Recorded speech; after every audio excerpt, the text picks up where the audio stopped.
Minecraft 1.something brings a bunch of new things, including a cool new wood type, a new biome, a cool new wood type, a new mob, and most importantly, a cool new wood. The Pale Garden update isn't at all bad, but it kinda pales in comparison to some of the others. The pale oak trees look almost exactly like dark oak, so I originally wanted to give the tree a redesign to match the shape of the creaking a little better. But turns out that just beyond the pale is the dark oak forest, so it kinda makes sense, and changing it would be beyond the pale. But since it's a part of the dark oak forest, it should have some of the other things from there as well, namely the mushrooms. So all the toadstools found in this biome will be a new white mushroom variant. The shape and design of it kinda just looks like a retextured red mushroom, and that's because it's a retextured red mushroom, but I feel like this variation definitely adds some variation to the biome. When entering the Pale Garden, the sky gets desaturated, but on top of the changing atmosphere, to add some more atmosphere to here, one of the most common suggestions I've seen is to add fog. But I don't have the foggiest idea of how to add fog to a single biome like that, so I guess I'm in for a couple hours of learning how to code.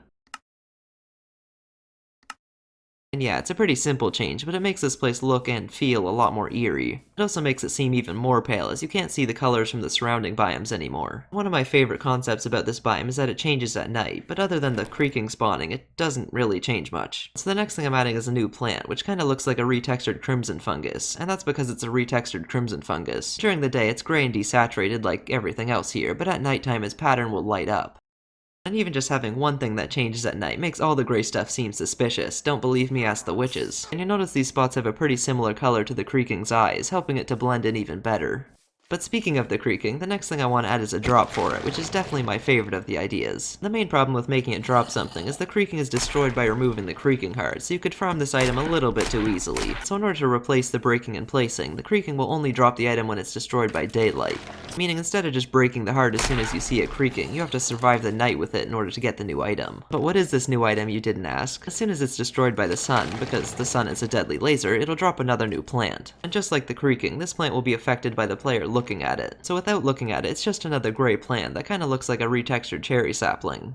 Because it's a retextured cherry sapling. But as soon as you look at it, it lights up with this orange color. And the cool thing about this is that when it's lit up, it'll give a redstone signal, meaning you can activate redstone contraptions just by looking at them, which I'm sure can be used in a much more interesting way than this. At first glance, this first glance powered redstoning seems really cool, but it may be pretty hard to fit into your redstoning considering you need to have dirt underneath it. So to make it more compact, it'll still work even when placed in a pot. Because this has a lot of uses, you're gonna need to survive quite a few nights with the creaking, so the next plant makes the night frights a little more interesting. And if you're wondering why pretty much everything I'm adding are plants, well, it is called the Pale Garden, so yeah. This next plant is somewhat grass-like in order to blend in with the rest of the grass. It's also somewhat wheat-like because it's retextured wheat, and as I'm sure you can guess based on it needing to blend in, this is one you might want to avoid. As soon as you touch this grass, which would be a new experience for a lot of players, you'll be given slowness, making it even harder to outrun the creaking. On top of the slowness, you'll also be given the new desaturation effect, which will desaturate everything, including the creaking's eyes, which is pretty much the only thing making it easy to spot. You can also pick up this grass and bring it home to make some cool black and white builds using the effect.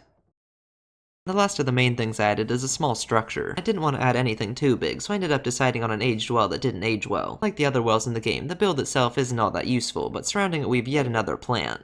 And just like the pitcher pot and torch flower, these plants have to be grown from seeds. They're also like torch flowers in another way too, because it's a retextured torch. But unlike torch flowers, and every other plant like this, these will only grow at nighttime. So since they'll always spawn at an early stage of growth, and won't drop seeds until fully grown, this gives you another reason to actually come here at night. And once the flower is finally grown, you get this really nice blue flower, which I guess right now could be a soul torch flower. What's cool about this one is that at nighttime, or at least when it's placed in a dark area, will give off these nice blue ambient particles, which could be useful in a lot of different builds.